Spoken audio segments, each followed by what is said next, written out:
the Philippines today, LGBTIQA+ people and the issues they face have become more and more prominent in the mainstream public consciousness. With the prominence of Catholic cultural practices and values due to the long Spanish colonial rule, it is perhaps assumed that tolerance and acceptance of sexual and gender diversity is the result of more modern American cultural influence on the country. And yet, this assumption does not take into account the fact that sexually diverse and gender non-normative individuals have been part of Philippine history not just for the past 2 or 3 decades, but for centuries, even during pre-colonial times. What does it really mean to be a tomboy? To be a bakla? What are the lived experiences of the Filipino lesbian, gay, bisexual, or transgender person? How do they fit in and stand out within the colorful tapestry of Philippine life?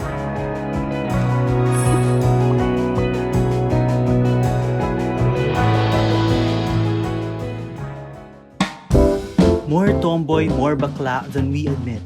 Insights into sexual and gender diversity in Philippine culture, history, and politics is part of a series of scholarly anthologies under Vibal Foundation's Academica Filipina imprint, which also includes More Hispanic Than We Admit, More Pinay Than We Admit, More Chinoy Than We Admit, and More Islamic Than We Admit.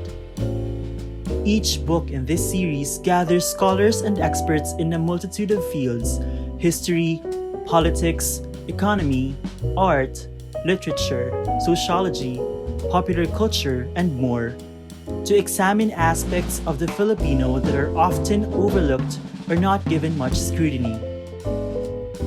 More Tomboy, More Bakla Than We Admit, edited by Mark Glacius and Richard Chu, endeavors to explore the diversity of sexual and gender identities within Philippine culture and history and the unique circumstances that LGBTIQA+ individuals experience. My name is Mark Glacius. I'm a professor emeritus of political science at the Graduate Center of the City University of New York, which is the public university of New York City. I've taught at the University of the Philippines, Diliman, which is how I became acquainted with Vibal and with Vibal Publishing and Gus Vibal. And I met Gus, and he asked me if I would edit this book. Because I guess he read some of my own books, I published already about 4 books. I've edited 2 books on sort of political philosophy and LGBT politics. He invited me to be the editor. I am Richard Chu. I'm currently a faculty in the History Department at the University of Massachusetts in Amherst.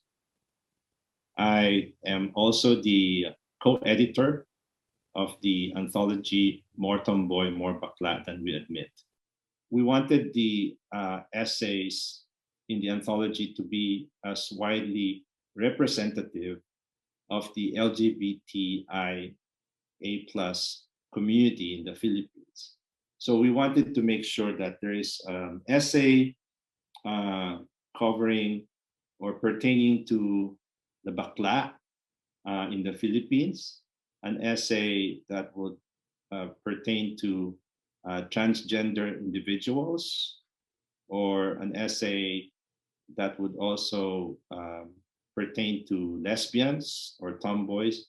So we wanted to make sure that everybody in the community is represented. There were very few people writing about LGBT in the Philippines. A lot of those peoples were looking in from the West, from outside the Philippines. A lot of those people, few that there were writing from the diaspora, but very few people who lived in the Philippines, who identified themselves as gay or lesbian or trans, writing about their experience, writing about the history of their culture, LGBT culture, and the contribution of LGBT people to Philippine society and culture. So I wanted to encourage more people to write about that in the Philippines. By writing, it would help them get jobs teaching. And by teaching, they would kind of grow the field and grow consciousness about sexual diversity and gender diversity and change Philippine society. We were hoping and we would like to include scholars who are Filipinos or Filipinx American at the or the Filipino in diaspora. So we try to make sure, if we could, find works written by Filipinos themselves. The first section of the book sets up the theoretical and historical perspectives that will guide the reader through the rest of the essays. For the opening essay, Neil Garcia revisits his iconic study on Philippine gay culture, while giving a broad and theoretical analysis and bringing up epistemological and ideological questions for studies of gays, lesbians, and transgender persons in the Philippines. He points to the importance of a post-colonial perspective, one that specifically includes the struggles of LGBTIQA+ people within the other intersecting socio-economic and political issues facing the country and the region. My article in this anthology forms the ultimate chapter of the reissued edition of my book, Philippine Gay Culture. I wrote it as an update on the empirical survey of Philippine gay cultural events and foundational concepts from the original work, and also as a way to resituate this work's significance from within a decolonial frame. When the UP Press decided to reissue this book as part of its UP Centennial titles, I decided that in the new edition I would need to put together a more self-consciously post-colonial approach to the study of Philippine gender and sexuality, as focalized around the issues and questions of Filipino gay subjectivity. What emerged in this engagement with my old work was my theorizing of what I am now inclined to call a critical nationalist perspective. Rosel Pineda's essay complements Garcia's. Her historical analysis of the development lesbian identities and their social and political struggles in the country provides a framework to more thoroughly appreciate the other studies in the book. With the increasing recognition of diverse sexual and gender identities, the question inevitably turns to how such identities are included and incorporated within Philippine society. I am Rosel Pineda. I teach at the Department of Art Studies in UP Diliman, University of the Philippines, Diliman, for many years now, and had been an advocate for the LGBT since the 90s. The article is about the lesbian struggle, specifically the lesbian struggle in the Philippines. I had a lot of contention when I wrote that because I didn't call it a movement. I called it a struggle. So, pakikibaka, pero hindi pa siya kilusan. Ganun yung parang distinction. Dahil in order for a movement to be a movement, there has to be a wide mass base. And at the time, while there were many lesbians, LGBT people in all members, in all social strata, the organizing is yet to spread in all these different social strata. To understand the present situation, it is useful to study the past. The Philippines' history as a colonial possession of two different Western powers, Spain and America, has shaped and altered the gender and sexual relations of its indigenous society in striking ways. In pre-colonial society, the power to perform religious rituals and commune with spirits was associated with women in the person of the bailan, or priestess. However, there were also men who wielded the spiritual authority while wearing feminine clothing and also behaving femininely according to those society's norms. Caroline Brewer argues that For these shamans, it was being identified with the feminine that gave them their respected status and connection with the spirit world. In these Southeast Asian societies, sexual identity was not linked to biology, but rather to gender. Raquel Reyes's essay shows us how notions of gender and sexuality differed among Spanish colonizers, Philippine natives, and Chinese immigrants, as illustrated by the cultural conflict that took place between the Spanish colonizers and the Chinese community in Manila over the case of Lu Su, a Chinese Mandarin from Taiwan who was charged with acts of sodomy. My case study involves Lu Su, a Chinese high-ranking official from Taiwan who was a frequent visitor to Manila's Parian, the enclave designated by Spanish colonial authorities for Chinese settler communities. In 1670, the Real Audiencia, the colony's appellate court, found Lu Su guilty of sodomy and condemned him to death. The records are not explicit about Lu Su's transgressive activities, although they imply that he enjoyed sodomitical activities with Chinese males residing in the Parian and had one favorite in particular. There are no details on Lu Su's intimates, but their anonymity in the records suggests that they were social inferiors and young. My sources include letters from Pang Sabuan, petitions from non-Christian Chinese who lived in the Parian, and reports from a Spanish friar who advised Spanish authorities of Chinese reactions in the Parian. I undertook the research in the Spanish archives of Seville, and Lu Su's case is the first earliest documented instance yet located of a male-male sexual relationship in the Philippines in its transnational and local contexts.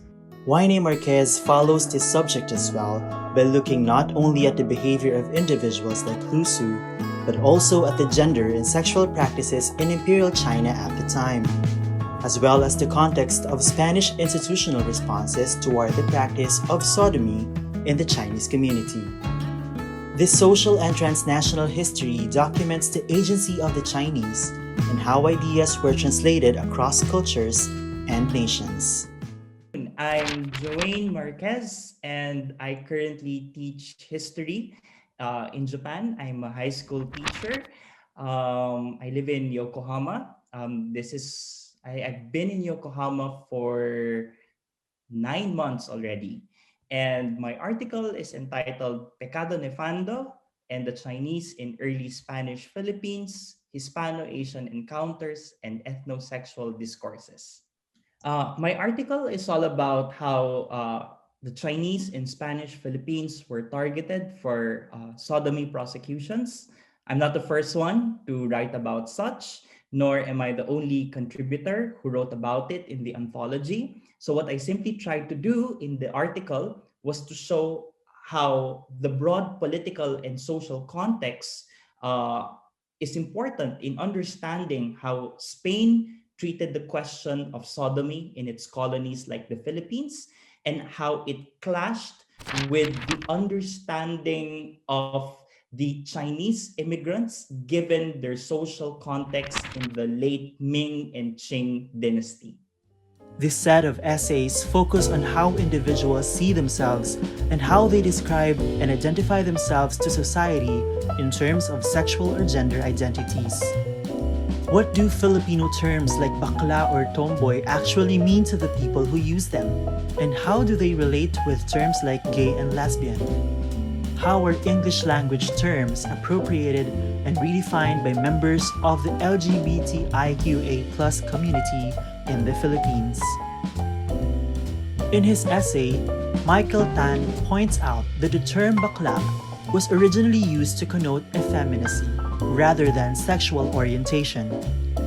It was after English terms like homosexual and gay were introduced into the Philippine vocabulary and used interchangeably with bakla that the latter term began to be associated also with sexual identity and practice.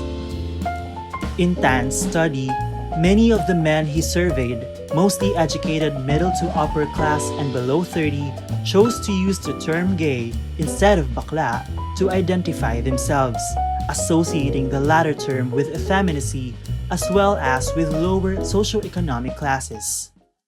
From Bakla to Gay, Shifting Gender Identities and Sexual Behaviors in the Philippines by Michael Tan.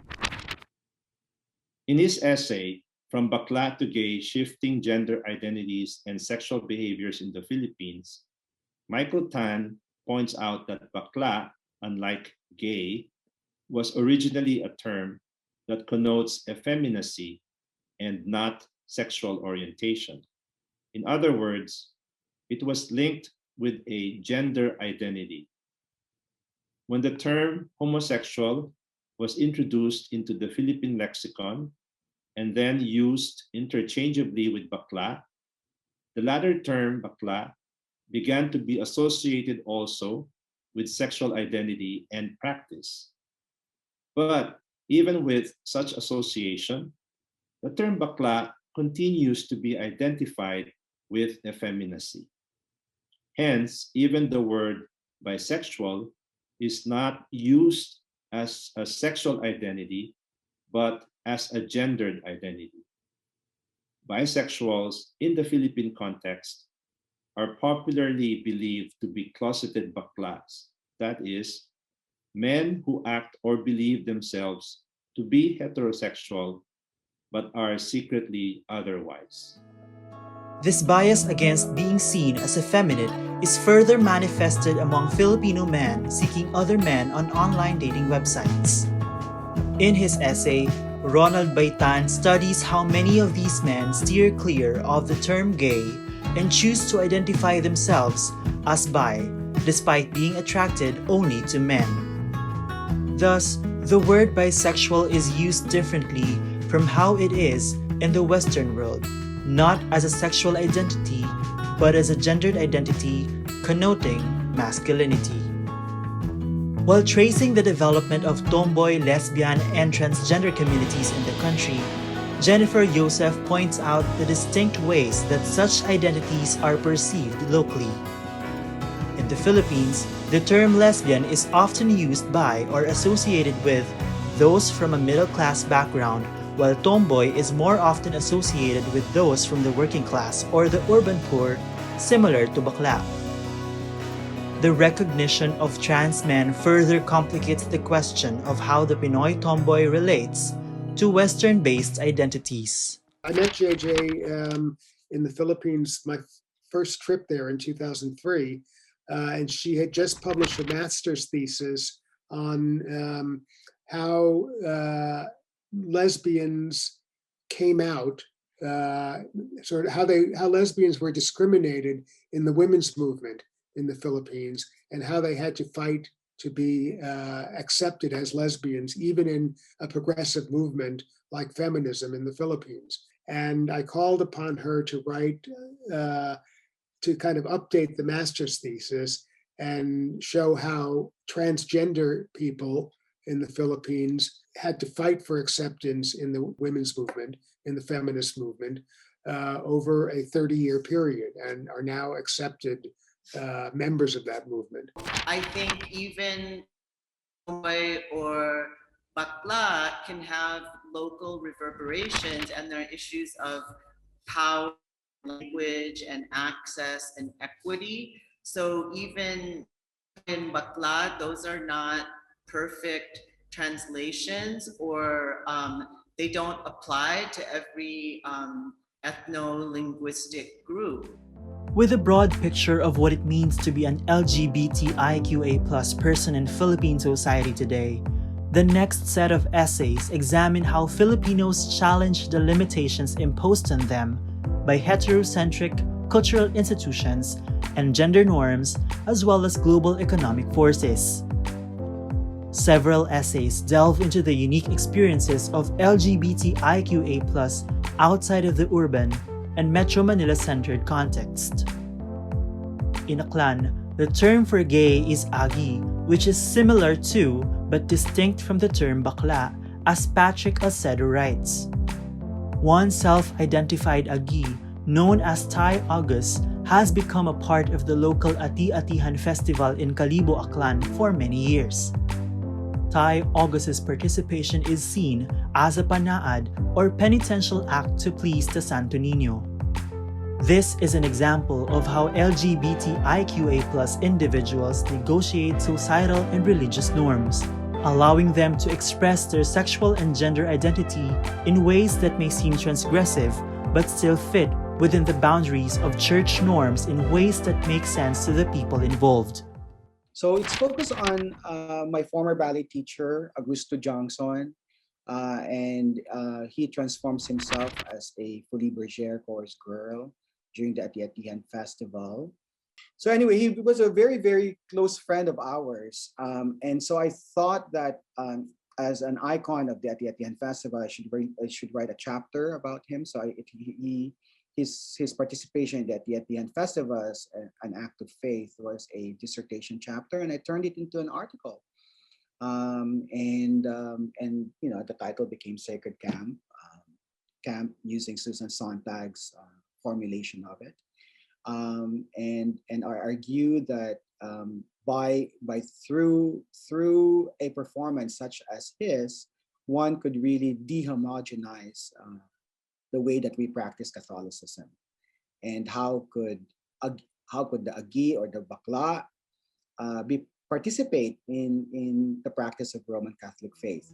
Kyra Albero's study examines the attitude toward same-sex love among the members of a radical movement. The Communist Party of the Philippines in 1998 recognized same-gender relationships among its ranks, leading up to the first same-sex marriage ceremony between two members of the New People's Army, or NPA, in 2005. Nevertheless, heteronormativity and traditional concepts of masculinity are still prevalent, influencing how these revolutionary cadres view sexuality and gender relations. Over recent decades, the lives of LGBTIQA+ individuals, along with other Filipinos, have been greatly affected by forces of globalization. The push by industrialized countries like the US, along with Philippine government policies over the decades, have created a massive human expert economy in the Philippines. A large portion of this overseas labor market consists of Filipinos working as seamen. Kale Fajardo writes about his interactions with these Filipino seamen and how he was perceived by them as a trans man over 8 months spent on a container ship. Fajardo argues that Filipino masculinities, heterosexual male and tomboy, must be understood in relation to, not apart from, each other. I got involved with this book project when Professor Richard Chu of the University of Massachusetts at Amherst invited me to participate. I believe he requested that particular article because it apparently is seen as a foundational essay in trans Filipinx studies. There aren't a lot of articles or books on tomboys. There are some, dissertations or shorter pieces, but at the time when that article was first published in GLQ, which stands for the Gay and Lesbian Studies Quarterly, and that was in a special issue on the intersection of queer and migration. So that was published in 2008. Sir Richard asked me if he could reprint it, and I was honored to be able to participate in that way. The article has also been reprinted in the Transgender Studies Quarterly.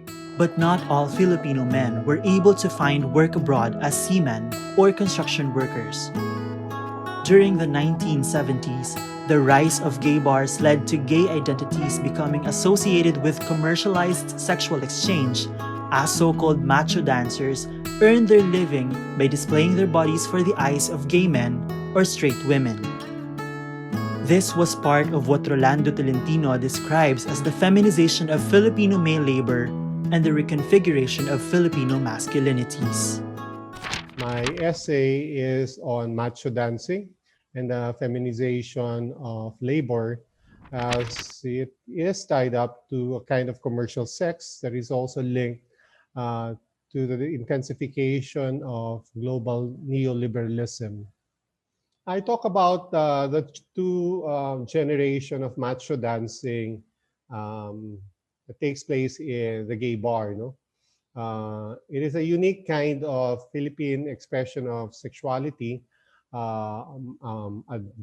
perception of masculinity in the ways the macho dancers and the guests have aligned a kind of masculinity that is enforced and commercially acceptable in the workplace of the gay bar.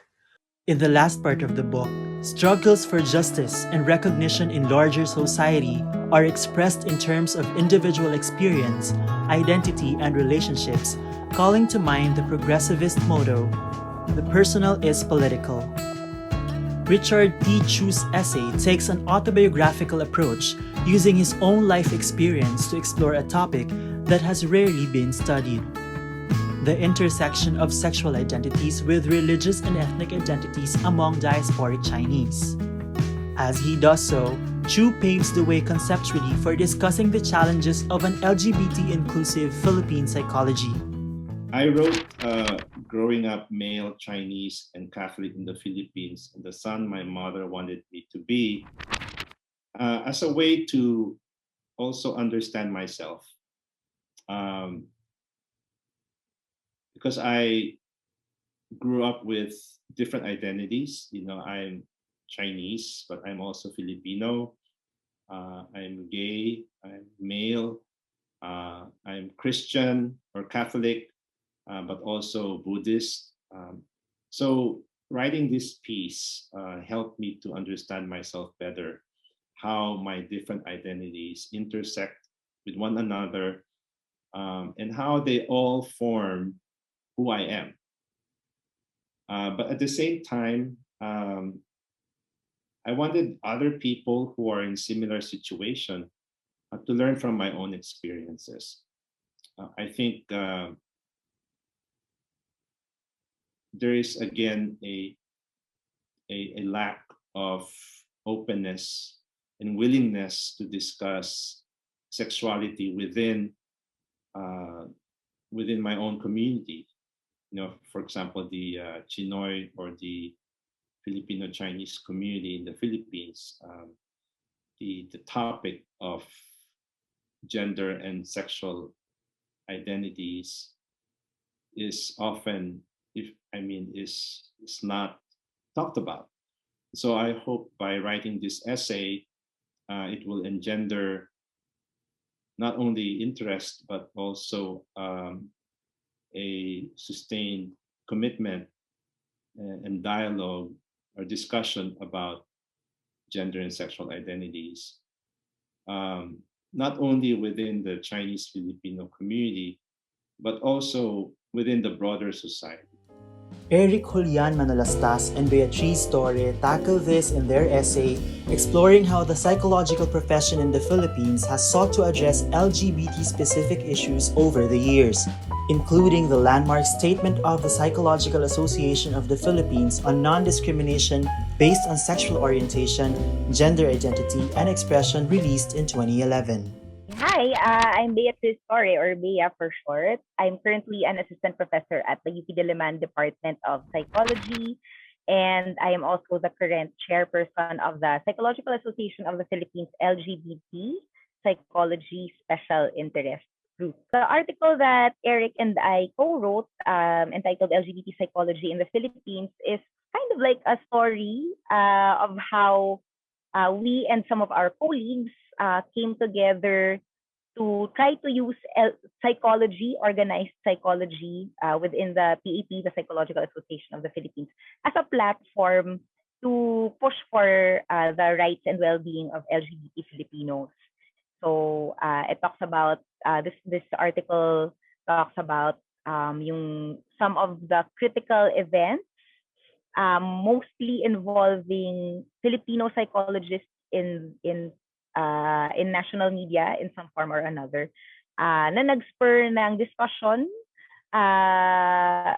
kind of galvanized us to come together to form a group that would take a more active role in using psychology to promote LGBT rights and well-being, and also developing the capacity of our fellow psychologists, of mental health professionals, to do the same thing, not to do research, teaching, advocacy work, and psychological practice in ways that are LGBT affirmative. Yeah.